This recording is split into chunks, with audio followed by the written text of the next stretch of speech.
आज हम बात करने वाले हैं रोपवे यानी केबल कार के प्रोजेक्ट के बारे में। अब 4 धाम यात्रा होने वाला है और आसान, क्योंकि सोनप्रयाग से केदारनाथ तक का रोपवे या केबल कार जल्द ही तैयार होने वाला है, जिससे 8 घंटे पैदल यात्रा सिर्फ 36 मिनट में पूरा होगा। नमस्कार दोस्तों, मेरा नाम मंगलम तिवारी है। आज हम बात करने वाले हैं रोपवे स्टेशन और रोपवे केबिन कैसा होगा, टोटल बजट कितना है इस प्रोजेक्ट पर, कितने दिन में बनकर तैयार होगा ये प्रोजेक्ट और कहां से कहां तक रोपवे का कनेक्टिविटी होने वाला है।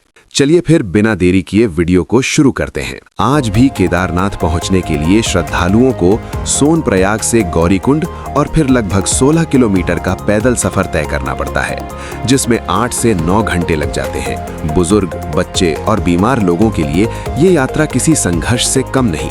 इसी समस्या के समाधान के लिए सरकार ने शुरू किया केदारनाथ रोपवे प्रोजेक्ट, जो सोनप्रयाग से सीधे केदारनाथ तक जाएगा। करीब 12.9 किलोमीटर लंबा ये रोपवे 3S यानी ट्रिपल केबल सिस्टम तकनीक पर आधारित होगा, जो दुनिया की सबसे सुरक्षित रोपवे तकनीकों में गिनी जाती है। प्लेटफॉर्म स्ट्रक्चर कैसा होगा?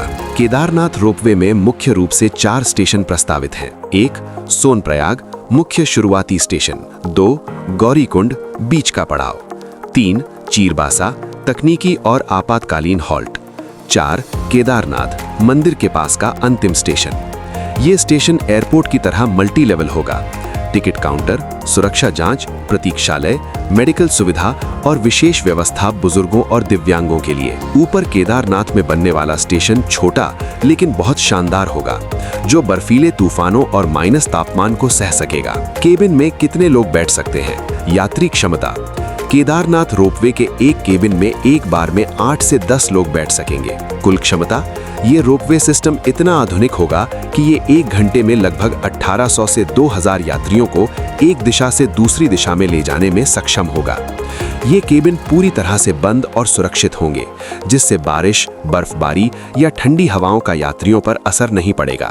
रोपवे अत्यधिक ऊंचाई पर चलेगा, इसलिए केबिन को इस तरह से डिजाइन किया गया है कि वे तेज हवाओं के दबाव को झेल सकें। इन रोपवे में ऐसी तकनीक का उपयोग किया जा रहा है जिससे जरूरत पड़ने पर रात के समय या कम रोशनी में भी सुरक्षित यात्रा की जा सके। 3 क्या चारों धाम रोपवे से कनेक्ट होगा? सरकार का विजन 4 धाम यात्रा के बड़े हिस्से को रोपवे से जोड़ने का है, ताकि यात्रा सुगम, सुरक्षित और कम समय लेने वाली हो सके। हालांकि अभी सभी चारों धामों को एक ही रोपवे से नहीं जोड़ा जा रहा है, बल्कि हर धाम के कठिन रास्तों के लिए अलग अलग रोपवे प्रोजेक्ट्स पर काम चल रहा है। केदारनाथ धाम सबसे प्रमुख प्रोजेक्ट। केदारनाथ के लिए रोपवे का काम सबसे प्राथमिकता पर है, क्योंकि यहाँ की पैदल चढ़ाई सबसे कठिन है। सोनप्रयाग से केदारनाथ ये दुनिया के सबसे लंबे रोपवे में से एक होगा, लगभग 13 किलोमीटर। यमुनोत्री धाम, यमुनोत्री के लिए भी रोपवे को मंजूरी मिल चुकी है और इसका निर्माण कार्य शुरू हो गया है। खरसाली से यमुनोत्री ये लगभग 3.7 किलोमीटर लंबा होगा। फायदा: वर्तमान में श्रद्धालुओं को खरसाली से मंदिर तक 5 से 6 किलोमीटर पैदल चलना पड़ता है, जो अब मिनटों में पूरा होगा। बद्रीनाथ धाम, बद्रीनाथ धाम पहले से ही बेहतरीन सड़क मार्ग यानी ऑल वेदर रोड से जुड़ा हुआ है, जहां गाड़ियां मंदिर के काफी करीब तक पहुंचती हैं। स्थिति: यहाँ केदारनाथ की तरह लंबे रोपवे की आवश्यकता नहीं है, लेकिन यात्रियों की सुविधा के लिए आसपास के व्यू पॉइंट्स के लिए छोटे पैसेंजर रोपवे पर विचार किया जा रहा है। गंगोत्री धाम, गंगोत्री धाम भी सड़क मार्ग से अच्छी तरह जुड़ा हुआ है। स्थिति: फिलहाल गंगोत्री मुख्य मंदिर के लिए किसी बड़े रोपवे की योजना नहीं है, क्योंकि यहाँ गाड़ियां सीधे मंदिर के पास तक पहुंच जाती हैं। 4 धाम के पास अन्य महत्वपूर्ण रोपवे प्रोजेक्ट्स। 4 धाम के मुख्य मार्गों पर कुछ और भी रोपवे बनाए जा रहे हैं, जो पर्यटन को बढ़ावा देंगे। हेमकुंड साहिब रोपवे, गोविंद घाट से हेमकुंड साहिब तक लगभग 12.4 किलोमीटर। ये सिखों के पवित्र स्थल और फूलों की घाटी यानी वैली ऑफ फ्लावर्स के पास है। 4 अब बात कर लेते हैं ऑल ओवर इस प्रोजेक्ट के बजट पर। उत्तराखंड में 4 धाम और अन्य धार्मिक स्थलों को जोड़ने वाले इन रोपवे प्रोजेक्ट्स का बजट काफी बड़ा है। केंद्र सरकार ने मुख्य रूप से केदारनाथ और हेमकुंड साहिब रोपवे के लिए भारी बजट मंजूर किया है। मुख्य प्रोजेक्ट्स का बजट: सरकार ने उत्तराखंड के इन 2 बड़े प्रोजेक्ट्स के लिए कुल 6,811 करोड़ रुपए से अधिक का बजट तय किया है। केदारनाथ रोपवे सोनप्रयाग से केदारनाथ, बजट लगभग 4081.28 करोड़ रुपए। ये प्रोजेक्ट अपनी लंबाई 12.9 किलोमीटर और कठिन भौगोलिक स्थिति के कारण सबसे महंगा और महत्वपूर्ण है। हेमकुंड साहिब रोपवे, गोविंद घाट से हेमकुंड। बजट लगभग 2730.13 करोड़ रुपए।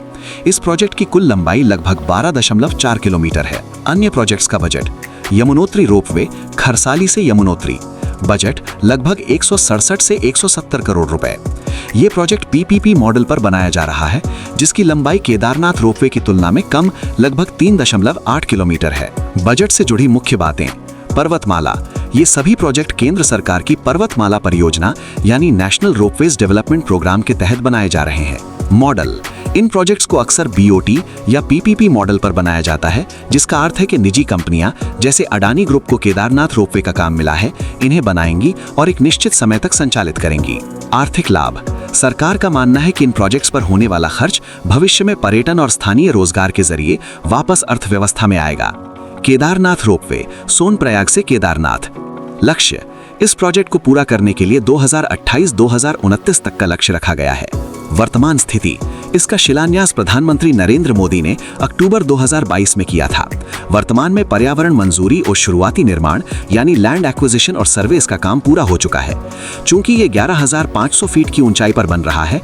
यमुनोत्री रोपवे, खरसाली से यमुनोत्री। लक्ष्य, ये प्रोजेक्ट 2026 के अंत तक या 2027 की शुरुआत में तैयार होने की उम्मीद है।